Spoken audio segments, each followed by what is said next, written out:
Hello and welcome to English Today.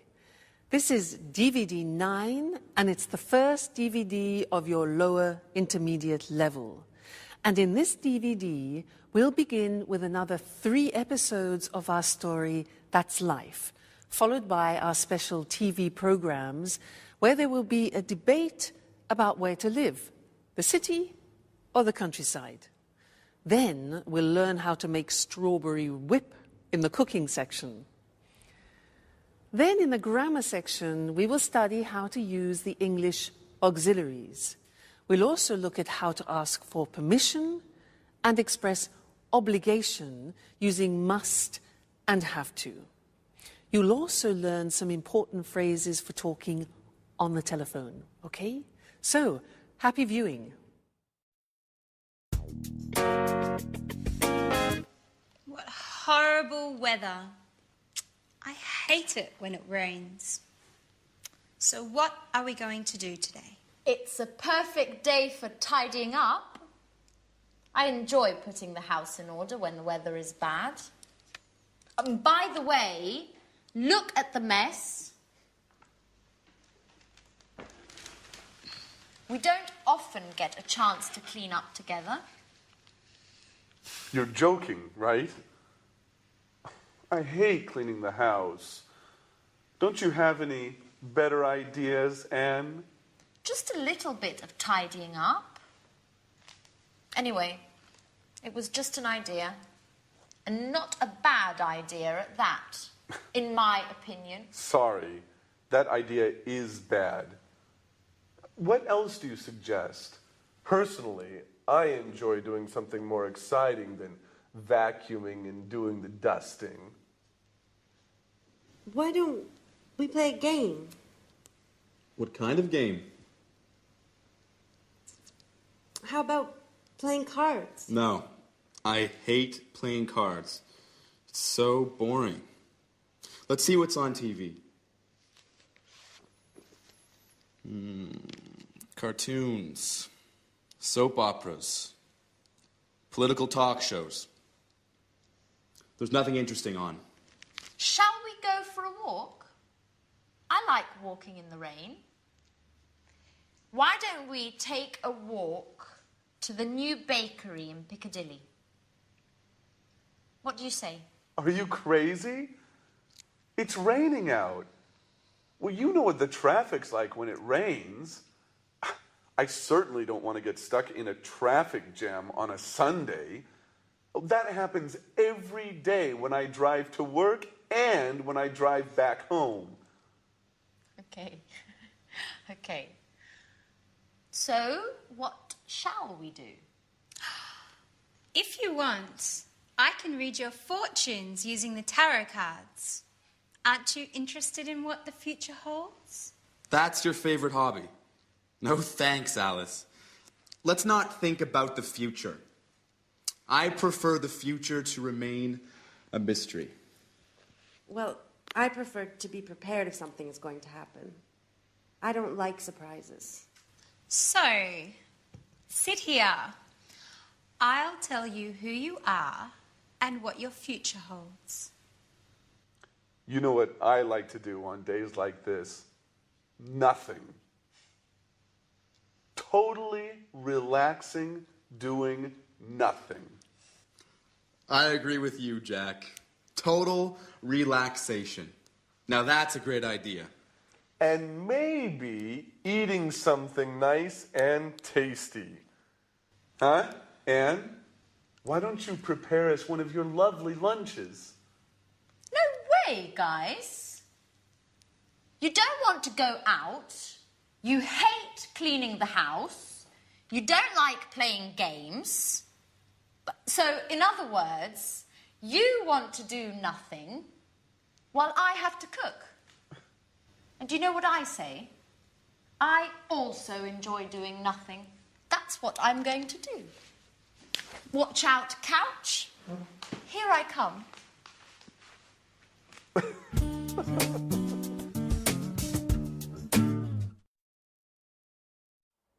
Hello and welcome back to English Today, that live TV program where you can learn the English language.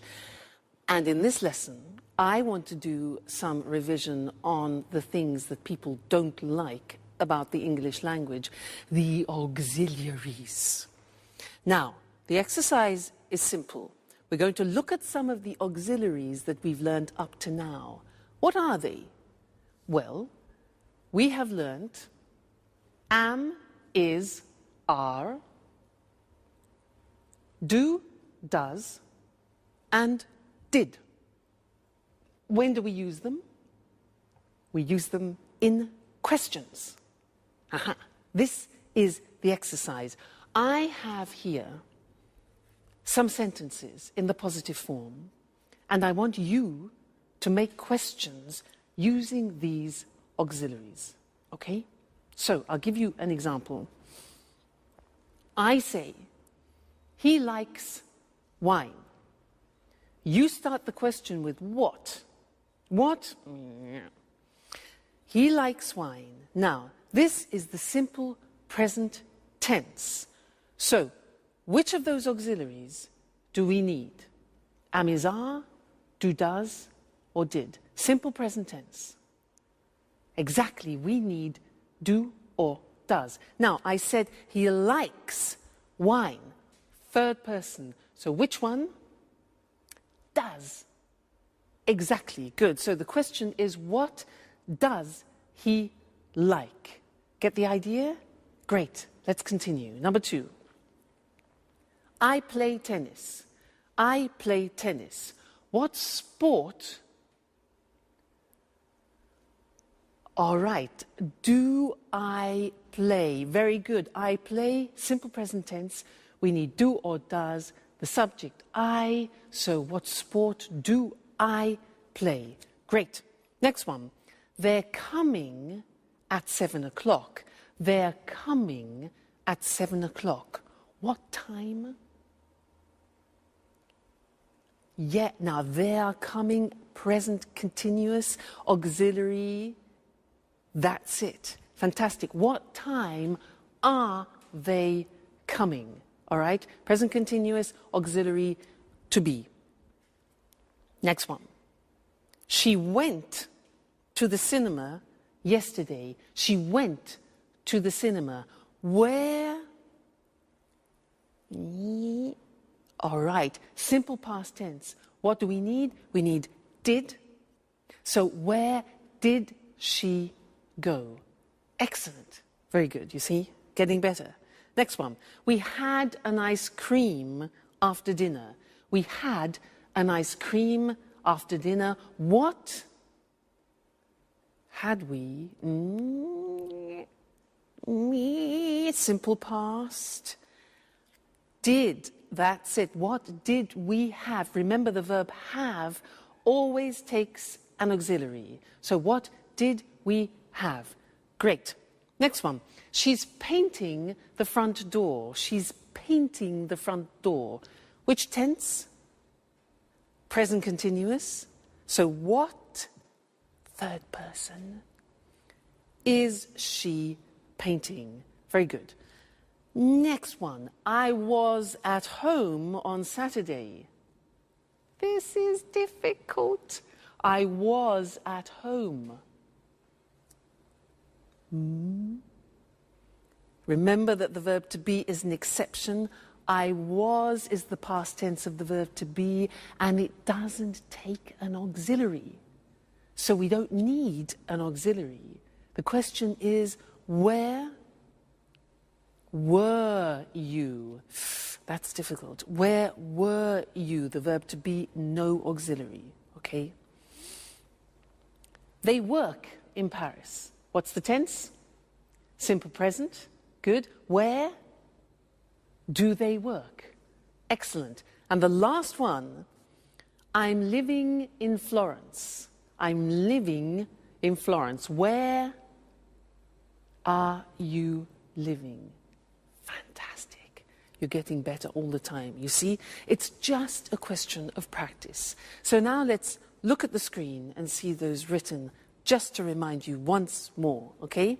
So He likes wine. What does he like? I play tennis. What sport do you play? They're coming at 7. What time are they coming? Present continuous.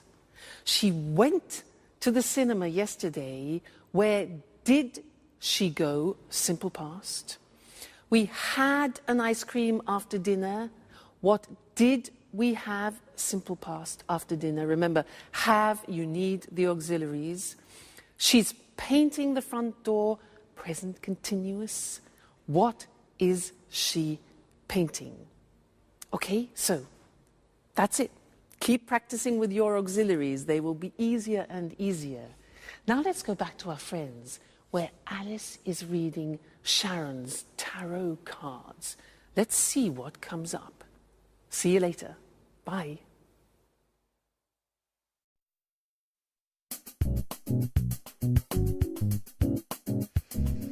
Yeah, I see. You are very shy and sweet-tempered, yet you are somewhat moody, and sometimes it seems you prefer to stay by yourself. Yeah, that's right. Sometimes I enjoy solitude. Just me and my thoughts. Yes, indeed. I see that you are worried about something. But that's not clear. I think it has something to do with a boy. Or maybe it has something to do with your job. Yes, maybe you are going to get a new job. Wow. Definitely I like the second option. It's much better. But I don't know. Actually, this card means that love troubles are on their way. Sorry, Peter, but I see the shadow of another boy in your Sharon's heart. Don't be silly, Alice. Tell me more about this job instead. Okay, if you like. So you are very careful in your work, even if it seems you don't like it that much. Yeah, that's right. I like doing things right. If I can't work well, I prefer doing nothing at all. What's more, I'm very punctual. I hate being late. Yes, and you are also very modest. Thanks, Alice. Well, actually, I can't stand people who show off. They make me uneasy. Your tarot cards seem to know me very well. Well, you know, tarot cards never lie. That's why I want to investigate more about this mysterious boy. Come on, darling, they're not always right, are they? Yes, they are. I swear it. They always tell the truth. Oh, come on, girls. Stop it. How can you spend the whole afternoon talking nonsense? Why don't we do something more interesting? Why don't we all stop doing nothing and go out? Look, it has just stopped raining. How about strolling in the park? Yeah, that's a great idea. Let's go.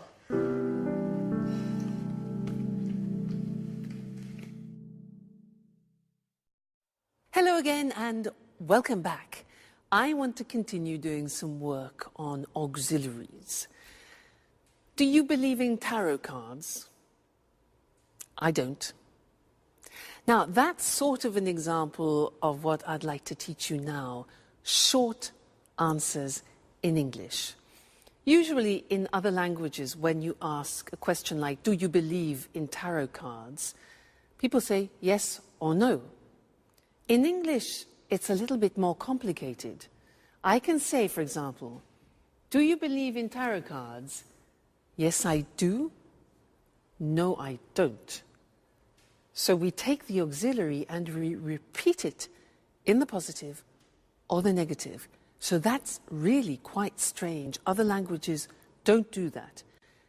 As it's complicated, I want to go to the screen now and we can look at it written. It'll be easier for you. Very common. You'll hear it all the time.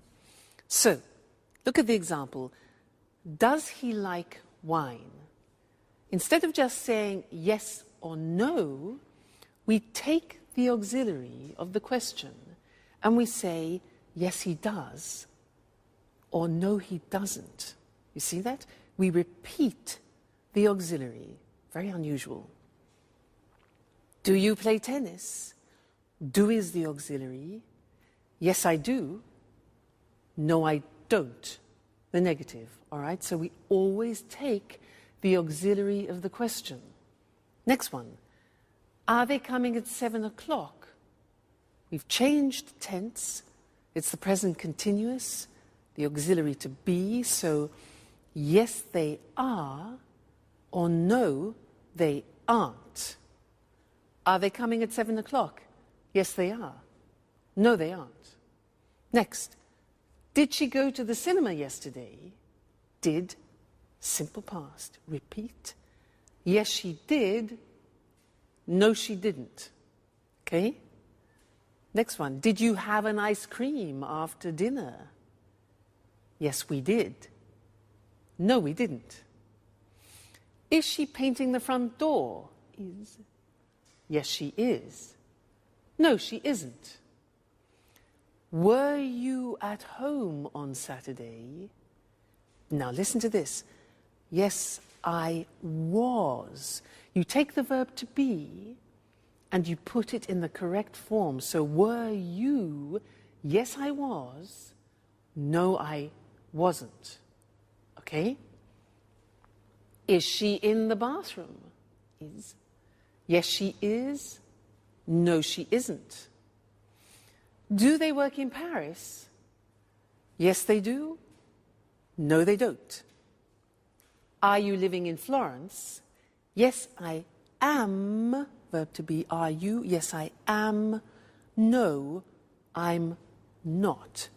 So you see, it's really quite unusual, isn't it? And it's not easy. It's not a spontaneous thing. You have to practice. So, do you understand? Yes, I do. No, I don't. All right, so those are your short answers. Have some fun with them. Keep practicing them. And I'll see you in our next lesson. Okay, bye.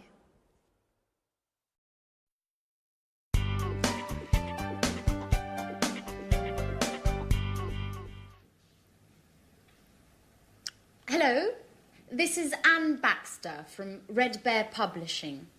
I'm looking for accommodation for an American writer and his agent. They're coming to London in 2 weeks' time.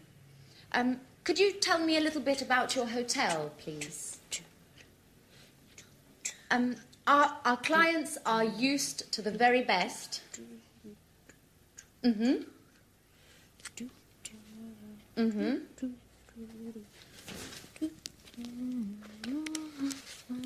And do you also have a swimming pool? A sauna? Great. And as far as entertainment is concerned, do you have a lounge with live music?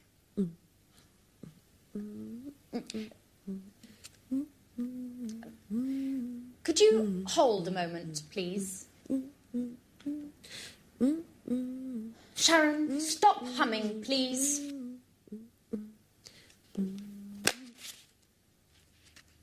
I can't hear anything.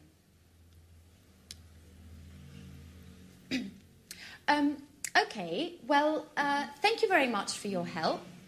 I'll let you know as soon as possible. Right. Goodbye.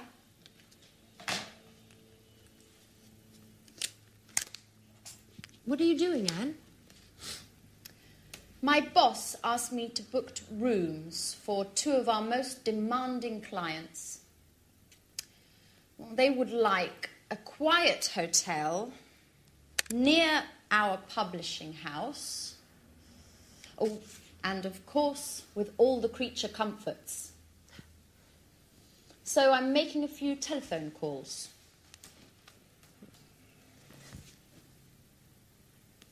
And listen to this song for a moment. It's Ray Charles's last recording. It's fantastic. I've got a lot to do, Sharon.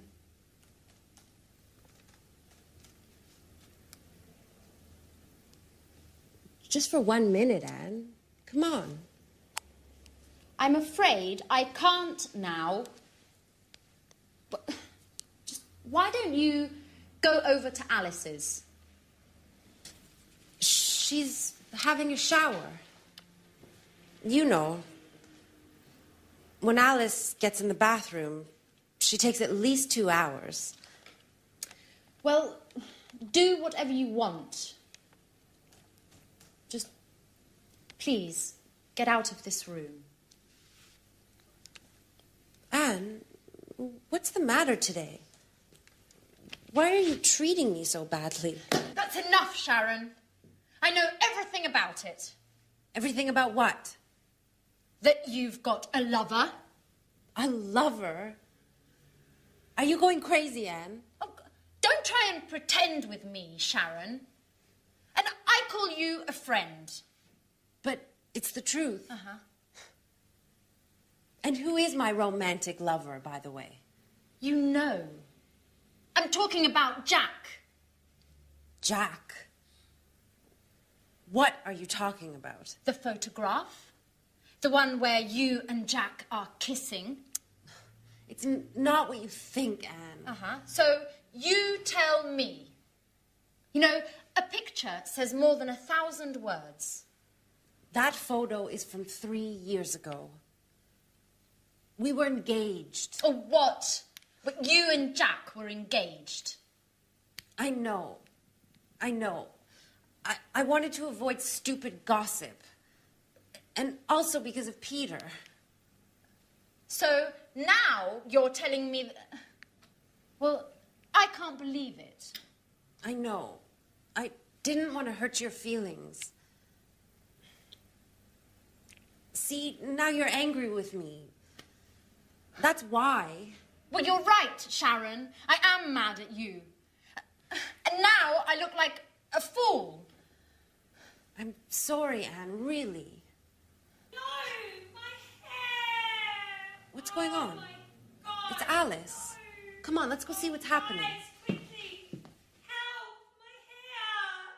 Oh, it's... Hello again, and welcome back to English Today.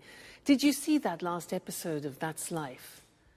Poor Anne. Well, sometimes the truth is difficult to hear, isn't it? Yeah. Oh, sorry. Sorry, I forgot to turn my phone off. This live television program. Just one moment. Hello? This is Louise speaking. Pablo, I'm afraid he's not here at the moment. Yes. Well, just one moment. I'll try and find out. Okay. Put it on hold.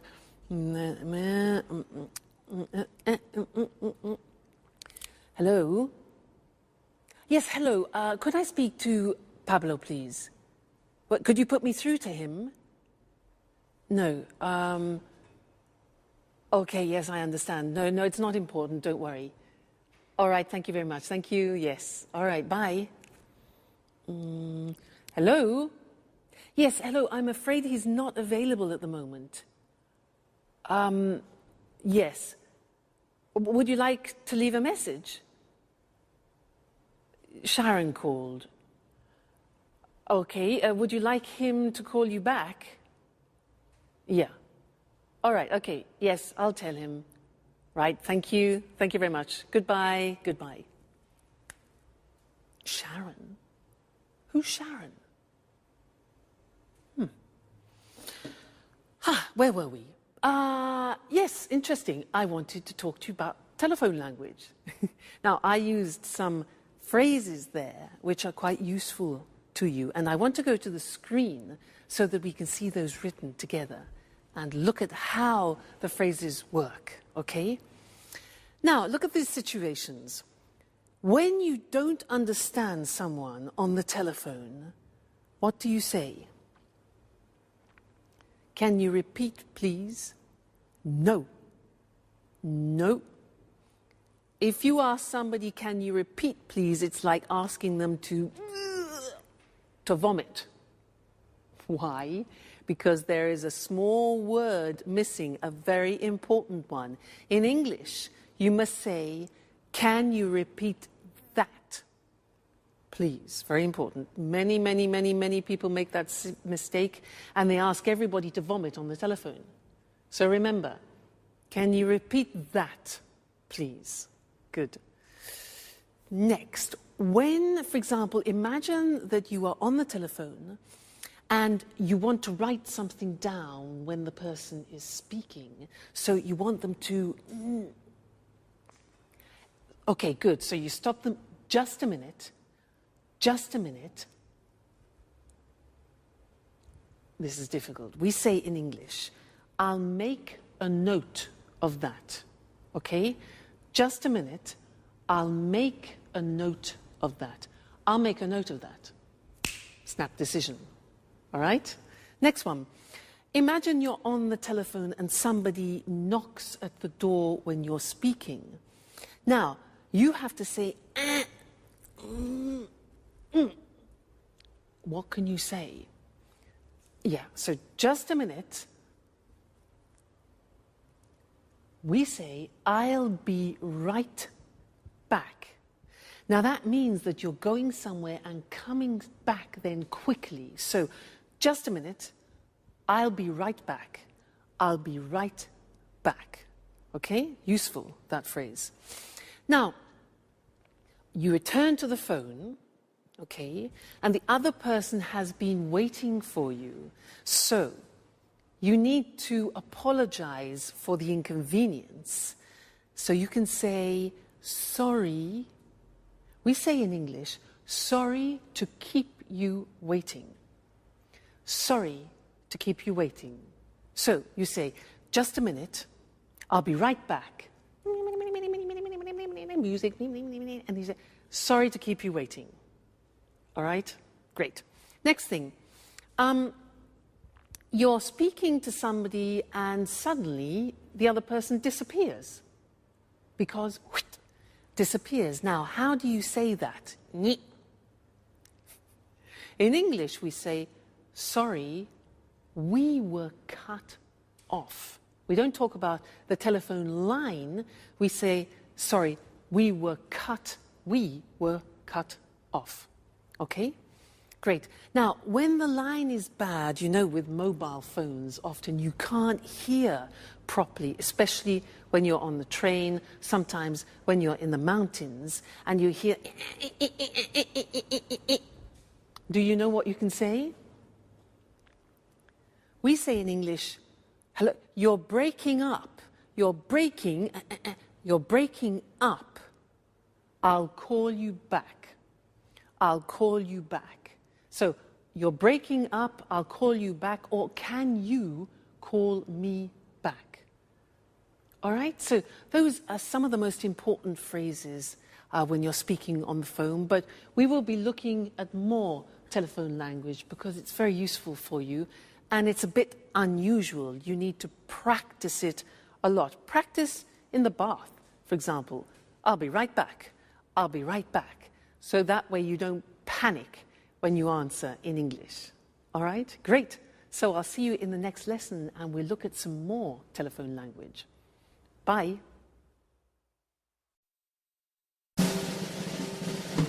What's happening? Alice, why are you screaming? My hair! Look!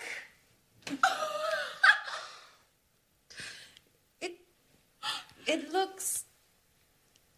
Your hair is green. I know. But how? Okay, imagine this. I'm washing my hair. Well, colouring my hair, actually. I want to change my look. My mobile rings. It's Tom.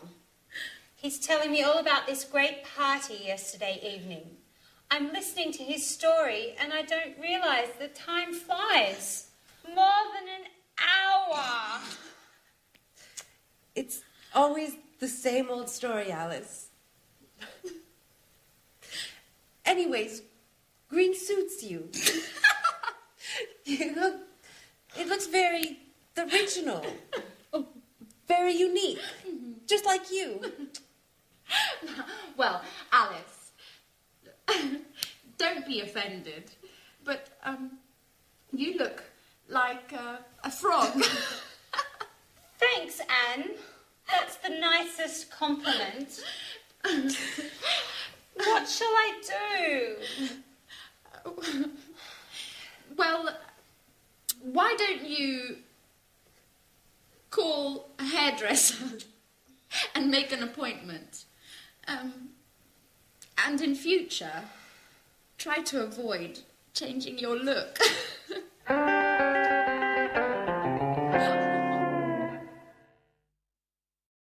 Hello again and welcome back to your live TV program where you learn English. And in this lesson, I want to go back to look at some more telephone English because it's really not that simple. We have special phrases that we use when we speak on the telephone in English. So to help us, let's go and look at those on the language screen, okay? Now the first thing is when you introduce yourself on the telephone, we don't say, I am Louise. We say this. We say, this is Louise, or this is Mr. Smith. Now that's really quite unusual and different to other languages. So, hello, this is Mr. Smith. Or we can say, hello, Tom speaking. Tom speaking, Louise speaking. Okay, so don't say, hello, I'm Louise. We only use that when you do, for example, a sales presentation on the telephone. All right? Good. Then, asking who the other person is, you can say, hello, is that Mr. Jackson? Is that Mr. Jackson? So it's like, this is that Mr. Jackson? Hello, is that Peter speaking? And not, hello, are you Peter? Okay, is that? Good. Now, you want to ask to speak to another person. So what can you say?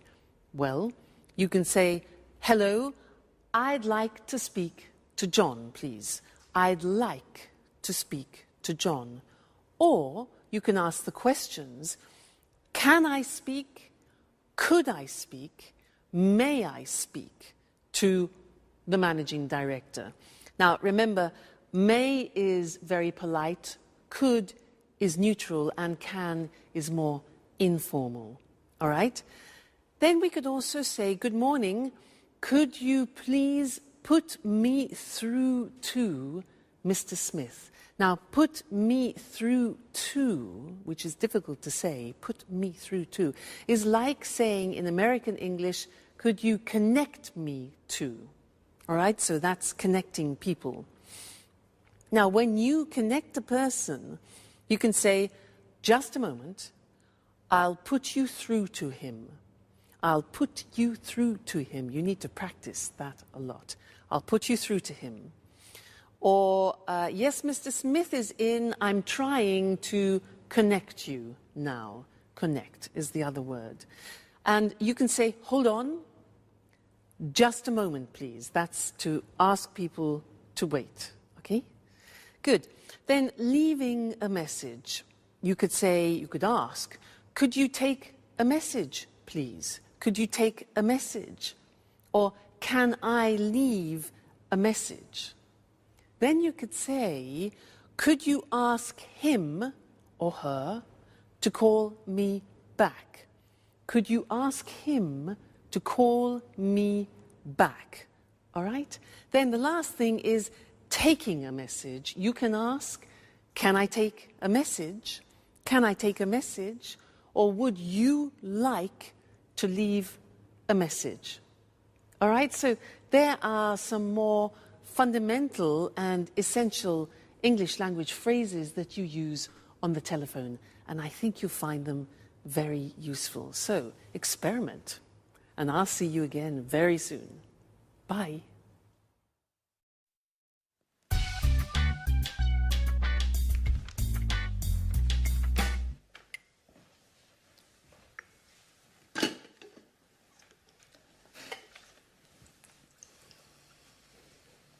Good morning, everybody. Can I ask you a question? Yesterday evening, I got... Sorry, Jack, I can't listen now. I've got to get to work. I have a meeting at 9:30 with my editor. And I'm late. But I only need a minute. It's important. Nothing is more important than this meeting. If I arrive late, my boss will kill me. Ring me later if you want. Bye-bye. Great. Alice. Alice. Can I ask you a question? Yesterday evening... No, Jack, I can't. I'm really sorry, but I have to get going too. But you never leave before 11 in the morning. Why are you in such a hurry today? I'm starting a new yoga course this morning. My horoscope says I have to do some exercise. Well, if your horoscope says so. Anyway, I only need a second. No, Jack. My teacher told me not to be late. You can give me a call later. But Alice, wait. It's important. What a bunch of nuts. I wonder what my aunt will think.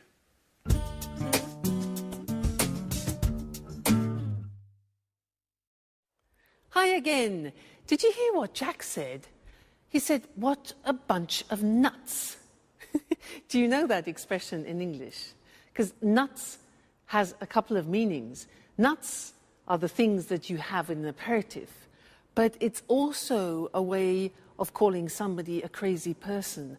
You say, you're a nut, means you're crazy. Okay, I just wanted to clarify that for you. He also said, can I ask you something? May I ask you something? He wanted the girls to listen to him, and they weren't paying any attention. And I want to talk to you about these words, which are may, could, and can, because they are the three forms that we use when we ask for permission. So what's the difference between them? Now, if I say, excuse me, may I open the window because it's hot in here, may is used in more formal situations. If I use could, it can be used in any situation. It's neutral. So, for example, could you lend me your pen?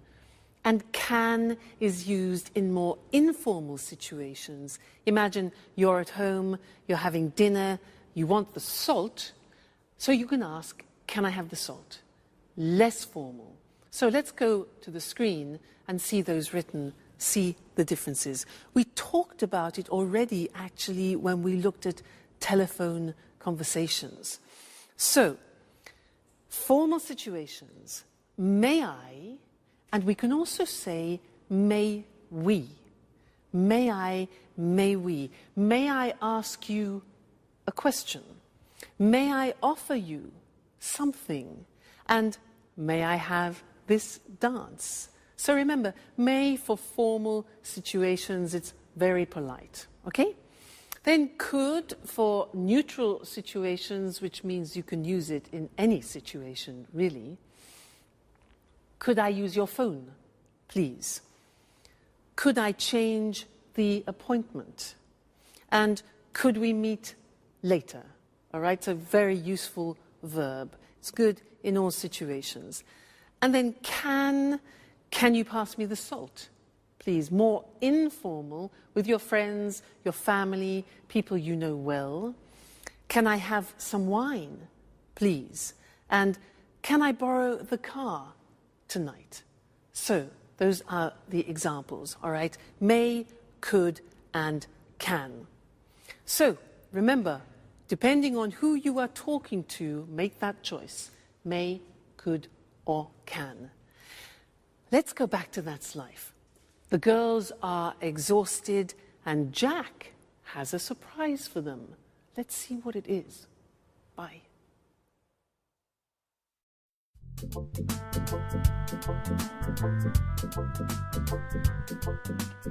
What a day. I'm exhausted. Me too. All of my muscles are killing me. What is there to eat, Anne? Well, we can make a sandwich. That's about it. The fridge is practically empty. Jack, is that you? Who's that with him? Hi, everybody. This is my Aunt Carolina. She came all the way from Bologna to see me. She'd like to see how I'm getting along. Well, good evening. Jack, why didn't you say anything? I should clean up. Look at the mess. Well, everybody was in such a hurry this morning. I tried to telephone you, but your mobile was off. And Alice's mobile just rang and rang. I imagine you left it at home again as usual, Alice. Well, I guess so. Good evening. It's a pleasure to meet you. Well, well, only girls, eh? So, you are Alice. Alice, the interesting one of the house. And you are Anne, the housekeeper. Please, Aunt Carolina. So that's how you describe us. Come on. Aunt Carolina is only joking, right? And this is the wonderful house. Well, yes. But it's usually tidy. It's still very charming. Thank you. May I offer you something? Would you like to have a glass of wine, maybe? Yes, thank you, I would. Alice, could you get a bottle of wine, please? There isn't any wine. And there isn't any wine. There isn't any beer. We have to do the shopping. Oh, well, I'm terribly sorry. It's not usually like this, but today was very busy. Do you know what? Let's go out for dinner. Oh. What do you say, Aunt Carolina? That sounds good to me. Excuse me, do you go out dressed like that? Maybe you should get cleaned up a bit? Yeah, you're absolutely right. Let's get ready to go out on the town. May I ask you a question, Jack? Of course, Aunt Carolina. Shoot. Do you really think it's such a good idea to live together with all these women?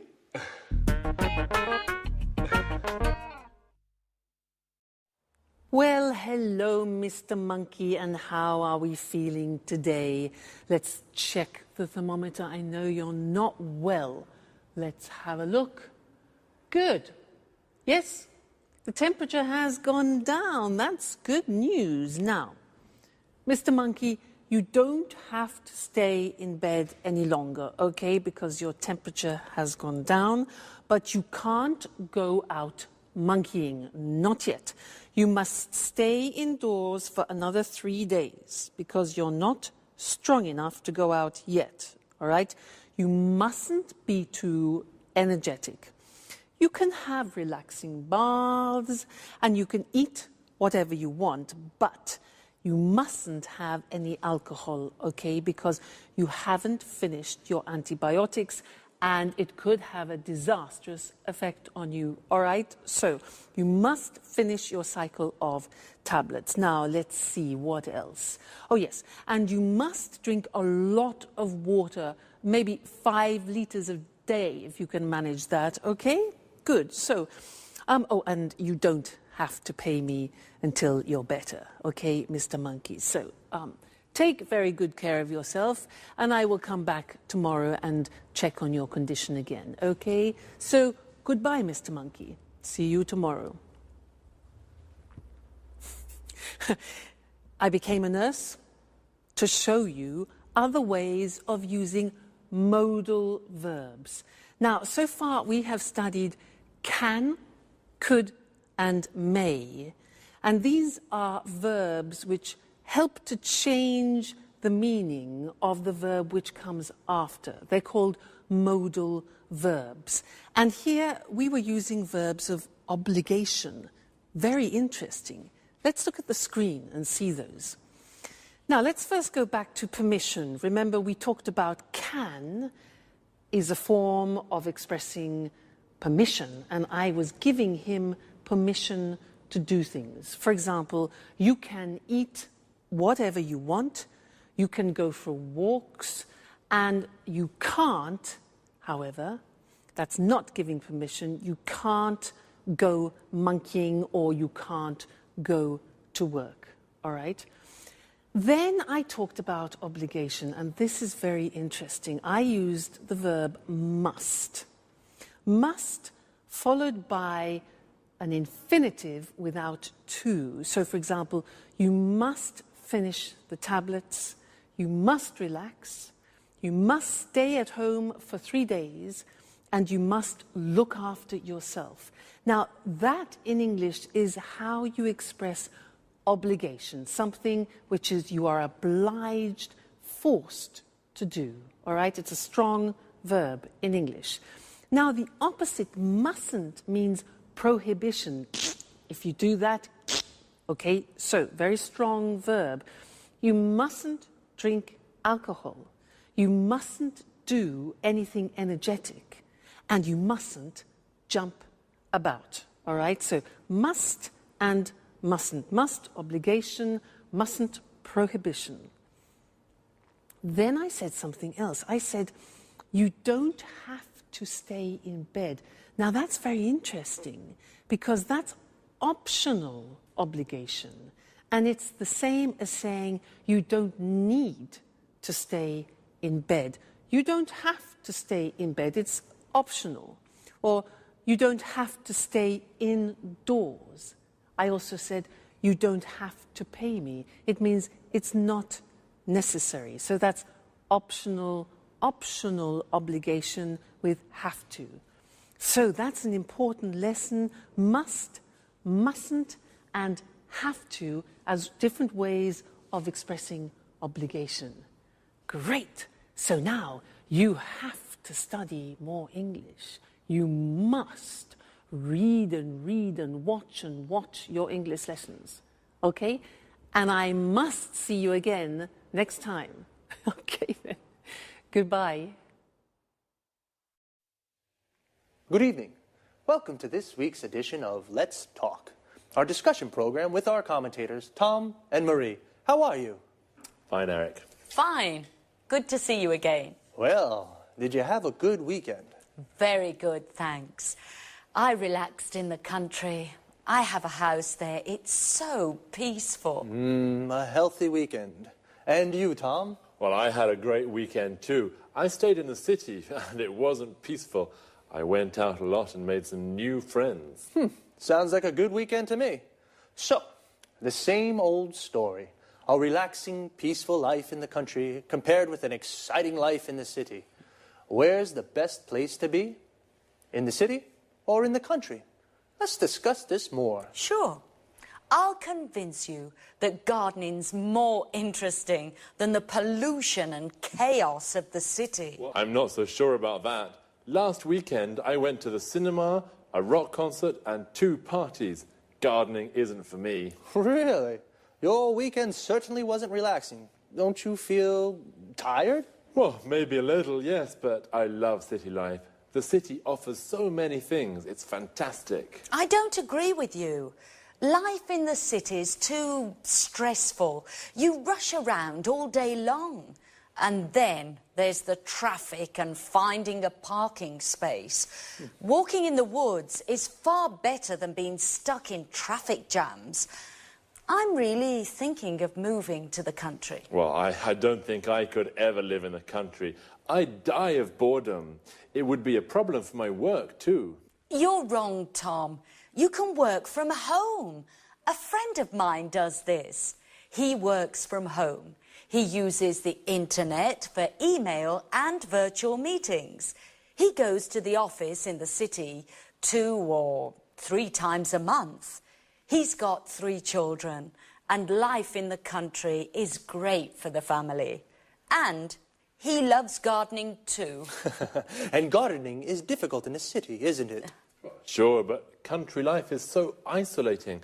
You don't meet new people. Well, okay, the city is more polluted, more stressful, but country life is so boring. I like meeting new people, making new friends, and in the city, it's easy to meet new people. I'm not so sure about that. Whenever I'm in the country, lots of my friends come to visit me. They all complain about the stress of city life, and they really enjoy the peace and quiet of the country. I'm sure that sooner or later, you'll arrive too.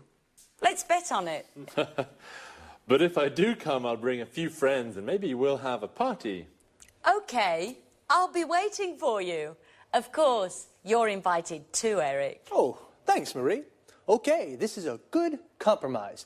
A less stressful weekend for Tom and a more exciting one for Marie. Well, the city or the country? I think it's difficult to say where it's best to live. It depends upon your taste. The country life is more relaxing, whereas the city life is more exciting. Well, time to say goodbye. Goodbye, Marie, and goodbye, Tom. Goodbye, Eric. Goodbye, Eric. And goodbye to you. And see you again next time on Let's Talk. Did you notice how we call life in the city, city life, and life in the country, country life? City life is more exciting, but also quite stressful. We say something is stressful when it makes you nervous. The traffic in the city is stressful. Traffic is the word we use for cars, buses, trucks, everything on the roads. When the traffic moves slowly or stops, we say there is a traffic jam. Parking in the city is also stressful. It's often difficult to find a parking space to park your car.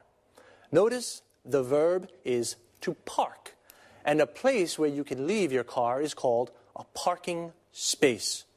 Usually in cities, there are car parks.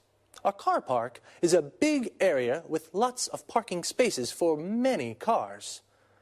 Another problem in the city is the pollution. Pollution is the contamination of the environment. For example, the traffic makes the air dirty. In the country, the air is clean and it's easy to park.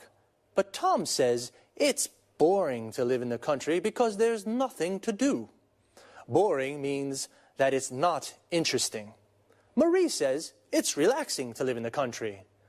Relaxing means it makes you feel relaxed. Notice that often the adjectives we use to describe things, places, or people end with ing. The city is exciting. The country is relaxing, but boring. Adjectives that describe how a person feels often end with ed, ed. Tom is bored. In the country, Marie is relaxed. In the country, and stressed. In the city. Marie said that the city, you rush around all day. Rush around means to go everywhere and do everything very quickly. But in the country, you can go for walks in the woods and do the gardening. A wood is an area with lots of trees. The gardening is the work you do in your garden, like watering the plants or cutting the grass. Well, see you. Welcome to Cooking Today. Today I'd like to introduce you to a very special guest, Lisa French. She's the popular author of the bestseller, A PhD in Homemaking. Lisa, thank you so much for inviting us into your home. It's my pleasure. If you're wondering what to make for lunch, if you have to prepare a last-minute dinner, then Lisa's the person to ask for help. Listen, Lisa, I'm having a dinner on Saturday. Could you give me a tip on a quick and tasty dessert? Of course. You can prepare an easy-to-make dish with fresh strawberries.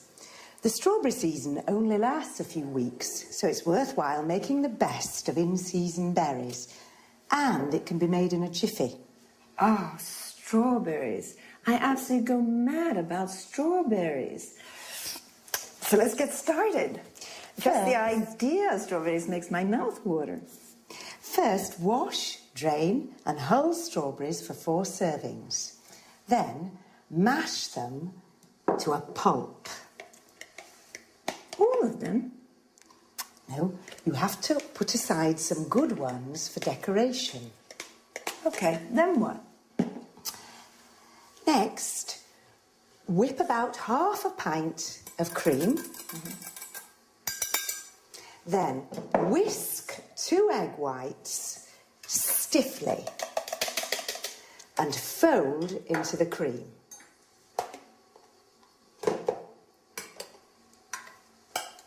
Add the strawberry pulp and stir in 2 tablespoons of caster sugar. Does it need cooking? No. All you need to do is pour the mixture into individual goblets. Is that all? Don't forget to decorate each one with a bit of whipped cream and the whole strawberries you put aside. Now your dessert's ready to serve. Oh, it looks delicious. Let me have a taste right now. Yummy. This is sensational. If any of you have a request regarding homemaking, then please contact us at our studio, 800-332211, or send an email to cookingtoday@homemakingtv.com. Thank you, Lisa. We have so much to learn from you. Thank you for coming. Have you enjoyed the recipe? Well, now let's go over the language used in the interview. First of all, let's explain what a homemaker is. A homemaker is an expert in all matters concerning administration and running of a household, cooking, budgeting, sewing, etc. Lisa used some typical culinary terms. Drain means eliminating excess water from food after washing or boiling. You drain pasta, vegetables, and so on. Hull means removing inedible parts from the food, like peas, beans, or strawberries. Mash means crushing some food, such as potato or carrots, into a paste. Whip means beating to a fluffy consistency, as in whipping cream. Whisk means whipping, egg whites, for example, to a froth, incorporating air or until firm. We say whisking stiffly. Stir is moving a spoon around a liquid when we add one ingredient to another. And mix them together when we say stir in. Fold in means blending other ingredients to a whipped mixture, stirring gently. Pour means adding a liquid into a mixture or serving tea, coffee, water. Lisa also mentioned a goblet, which is a small cup with stem to serve fruit salad or ice cream. A pint, which is a unit of liquid measure equivalent to 568 milliliters, a UK pint, or 550 milliliters, a US pint. A tablespoon is also used as a unit of measure. In order to express appreciation about food, we say tasty, delicious, yummy, mouth-watering. Lisa said in-season berries to mean fresh fruit. Otherwise, we say out of season, not to be confused with the word seasoning, which means adding salt, pepper, and other spices to food. A berry is a small fruit, such as a strawberry, blackberry, raspberry, blueberry. Another useful term is serving. You can also say helping. It refers to individual portions of food. Well, I hope you've had a good time, and I'll see you next time.